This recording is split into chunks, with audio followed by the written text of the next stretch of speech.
ncIMPACT is made possible by funding from Civic Federal Credit Union and is a public media North Carolina production in association with the University of North Carolina School of Government. More than 1.5 million people in North Carolina have a criminal record. Let's look at how Durham County is tackling the collateral consequences of these records. This is ncIMPACT.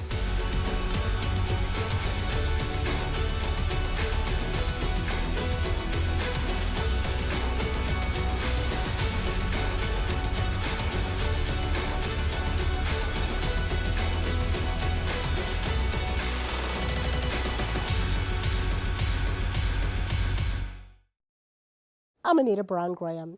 When a person is convicted of a crime, they receive a criminal conviction.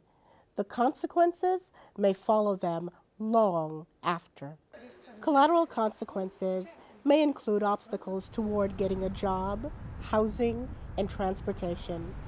But in many cases, people may be eligible for support that they don't know about or may only discover weeks or months later.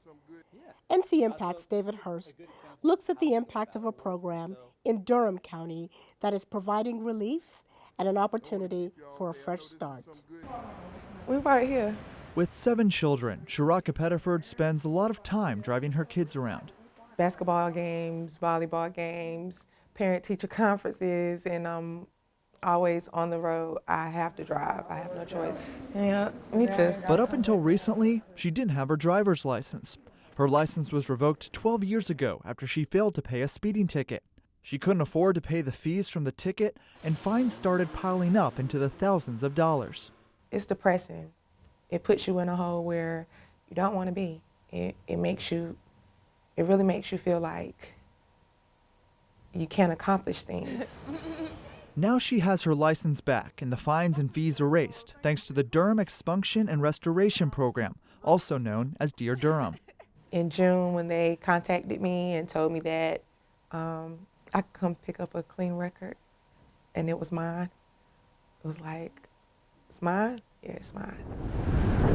The program's driver's license restoration program launched in 2017. At the time, research showed that 46,000 people, or 1 in 5 adults in Durham County, had a suspended license.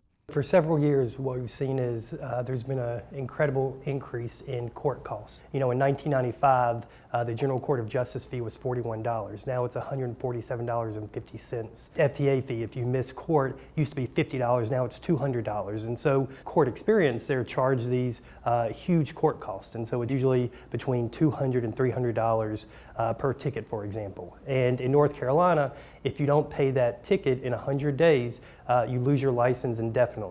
Over the next few months, the DEAR program partnered with the state to get a list of people who had suspended licenses. They've since remitted $1.5 million in traffic-related fines and fees, restoring driving privileges for over 6,000 drivers. There were people who had tickets from the 80s that they just couldn't pay, and it snowballs. And so we're talking about individuals with thousands of dollars in fines and court costs that they are never going to be able to pay. We were able to see the impact that it had on our community, because what we know is that people need to drive to get to work, and that people are going to continue to drive. And so how can we help those people to make sure that they're driving legally and driving safe? Those with suspended driver's licenses can now go online to see if their fines and fees have been dismissed.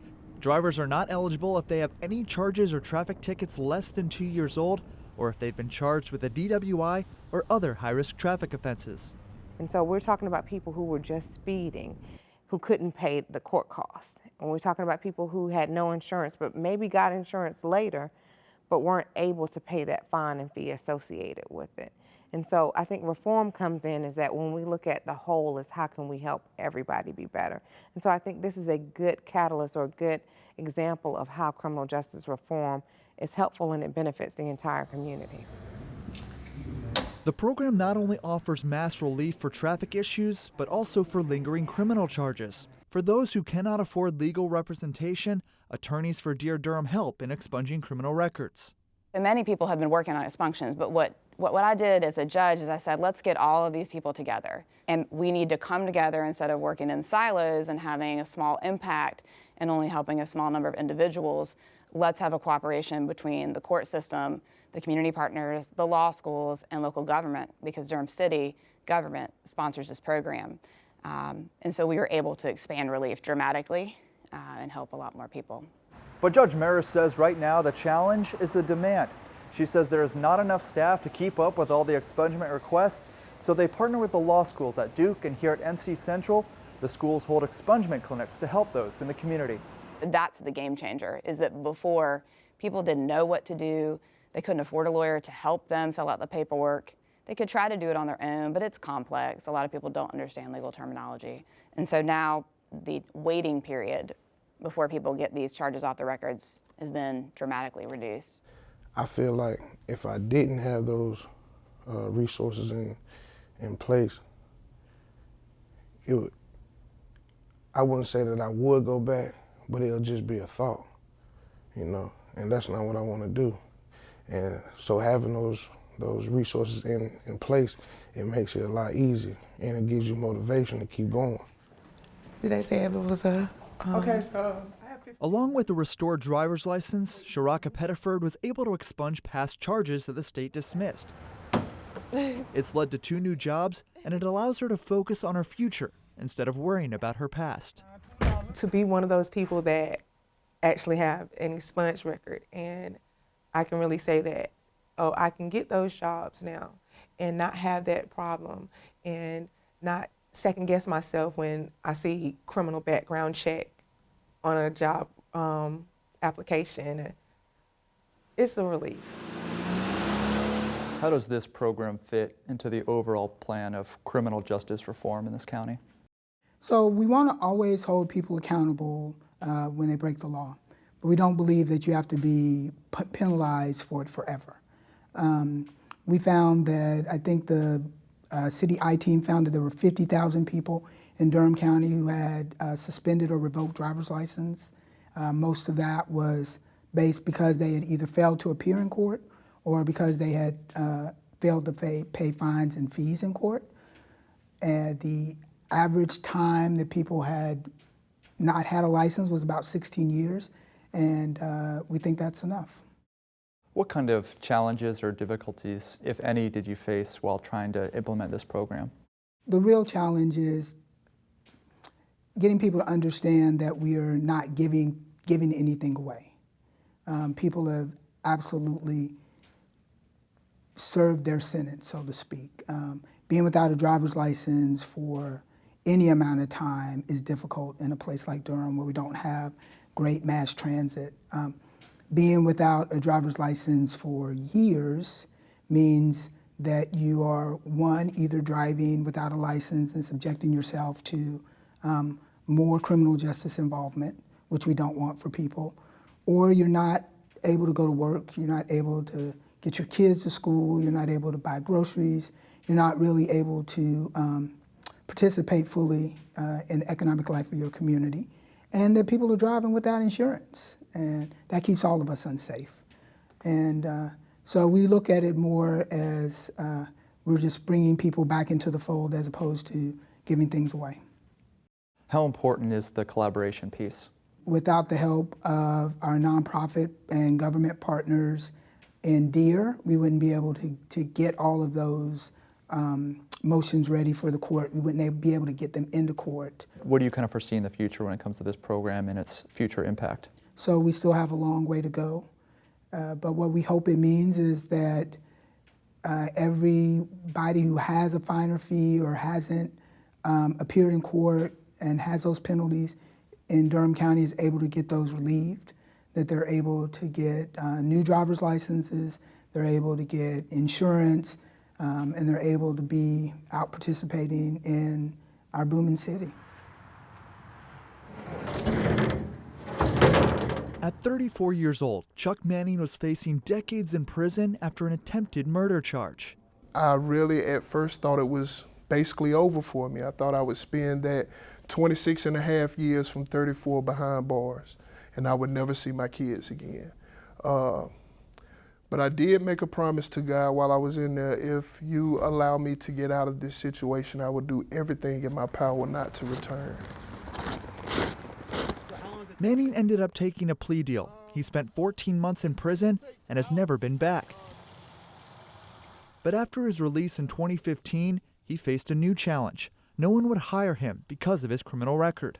When doors are closed in your face on a consistent basis and you're genuinely trying to do something different, and then at the same time you know how easy it is to where if you were to do some of the things that you used to do, you could actually accumulate income. It's a very frustrating feeling. I applied to probably close to 80 jobs. That's when he decided to borrow a grill and put $145 he had saved towards starting a catering business. I'm also going to do a meatloaf, a smoked meatloaf. The business took off, and now he not only sells plates, but also gives hope through his role as a peer support specialist for Durham's Welcome Home program. We have individuals who are coming home from jail and prison, and they really want to do something different. If we don't have programs like Welcome Home in place to help those individuals, the recidivism rate will never lower. It will only rise. The Welcome Home program connects those recently released from prison to housing, employment, and transportation. A recent report shows as many as 60% of North Carolinians with a criminal record remain unemployed within a year of their release. Those who do find work earn an average of 40% less than their coworkers without a criminal record. The Welcome Home program is testing an idea of what happens if we provide a very good first month back home for someone coming back from prison. What we learned in our research is that the only consistent touch point for someone coming back home is a probation officer. And a probation officer is good at some things, but they can't be good, and they don't have the time to be good at all the things that we need if we want to provide a good reentry for someone back into our community. The Welcome Home program provides peer support mentors, so people who have lived experience of reentry, to provide that trusted mentor on the side when someone's coming back home, but also a basic package of goods that includes a cell phone, bus passes, a gift card to get clothes for work, non-perishable food, and a personal letter from the mayor welcoming people back. Howard Cox is one of the most recent participants in the Welcome Home program. He's looking to shed the stigma of a convicted felon after he says he made a lot of bad decisions growing up. Sometimes I do sit back and realize, like, things could have been different. You know, I probably wouldn't have been here. I had a few fender benders where I've turned over a car or had a wreck. You know, high-speed chase, you know, you could easily kill somebody or yourself, you know. One of the ways the Welcome Home program helps those like Cox find work is by connecting them with employers in the area willing to hire those recently released from prison. Cox is still looking for stable work, but says the Welcome Home program has given him some leads. You know, each day is still a struggle for me. But I'm not looking behind me, I'm looking in front of me. The Welcome Home program is part of a larger effort by the city's innovation team, the same team that also helped launch the Dear Durham program. They're stationed in the Innovation Lab at Durham City Hall. When you started this process about 2 years ago, what was the biggest need you found here in this community? So part of our work is our focus is set by the mayor and city manager. And so when we came on, the mayor, at that time Mayor Bell, wanted our team to focus first on what investments could the city of Durham make to improve economic opportunity for residents who were justice involved, so who had had any type of interaction with the criminal justice system that might have resulted in a criminal record or some other type of experience that made it harder for them to find work or to prosper in the community. So that was our original charge, and that's what we dug into. The innovation team is now funded 100% by the city. Durham City Manager Tom BONFIELD says it's become an intriguing model other communities are looking to scale. We are visited on a pretty regular basis from communities all over the country to learn from our work and the I-Team's work in this area. And that's something that we're really proud of, and I think it has proven to the idea that, you know, we can spend time thinking about new ideas, new solutions that then can be replicated in other communities that not just benefiting Durham, but the work they're doing is going to benefit other communities across the country. And for Manning, he believes communities need programs like this. He says this type of work has the potential to break the recidivism cycle in any community. It's an unexplainable feeling. to be able to help people just like myself, I wouldn't trade it for the world. Ryan, we're here in the Innovation Lab, a lot going on here. Would you mind just walking me through a little bit what we're seeing? Yeah, I'm happy to. So this is a good example of how we share and show what we're learning through our research process. And so we visualize everything that we're learning. And so what you see when you look at these blackboards are different data points. Every sticky note is a data point from an interview that we've had with a resident, with a staff member. And so we conduct a lot of interviews. We transcribe all those interviews, and then we look for like key quotes or key insights coming out of those conversations, and each one of those gets a sticky note. The other thing you see on here are graphs and data, because we try to better understand also the underlying data behind the story. And so this is a project working right now with our sheriff to better understand recidivism in our jail. One of the things we learned by looking at data is that we saw that we had over 1,000 people come in and out of our jail 10 times or more between 2011 and 2016. That's a lot of churn. And so for us, that's an opportunity to, again, collaborate with the sheriff and try to understand what's going on. So we've been conducting a lot of interviews with individuals detained in our jail, with folks who work in the sheriff's office, with folks who are community members who are providing services out in the community. And the reason that we use sticky notes is because we're looking for new connections. We're talking to a lot of people, and we're looking for how are different conversations either challenging or corroborating something that we're learning. And so we're often moving things around and looking for new themes and new insights that are emerging from our research, and also the ability to show how data supports those. Another big reason why we visualize it like this is so that people can come into our space and that they can see exactly what we're learning. They can see how we got to our kind of key insights. They can help us see what's missing. They can challenge some of our learnings and say, actually, I don't think that these conversations are supporting that point. And that's really important in our work. It's important for building buy-in, so people can come in and be a part of understanding the problem in a way that you cannot do if all of your research is in a computer or in a spreadsheet. And so that's why we really believe in and practice this kind of visualizing our research to understand a problem and start to think about better solutions. And how do you go from these data points into the creation, implementation of a program? So in our team, we usually take anywhere from 6 to 8 months to do the research, this part. From that, we leave that process with some key findings. We usually refer to insights that we think are important to take into account if we're going to design a program that better addresses the problem. We then share those with the key stakeholders that we need to do that thing, and then work collaboratively, say, based on these insights. So if we know, for example, in the DEAR program, that trust, we have to design with trust in mind. We have to design so that we make it easier for people to participate in programs. That was a finding. Then what are some ideas? How can we brainstorm ideas that reflect that learning so that we can design a program so more people will benefit from it? Mm-hmm. And so for our first party, we generated collaboratively with the community and stakeholders over 500 ideas. And then because you can't do 500 ideas at once, we narrowed it down by setting some criteria around cost and feasibility and what we thought, based on research and evidence, might be most likely to succeed.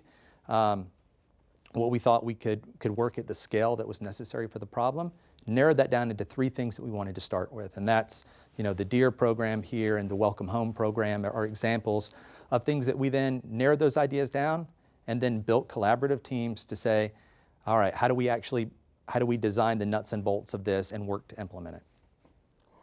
The UNC School of Government has created a guide called The Impact of a Criminal Conviction. This guide has numerous links to free online resources. Learn more about how your community can get involved by visiting unctv.org/ncIMPACT.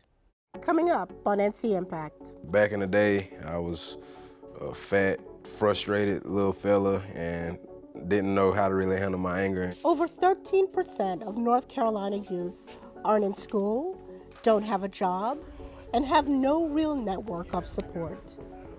ncIMPACT looks at Opportunity Youth and a unique program giving them control of their future.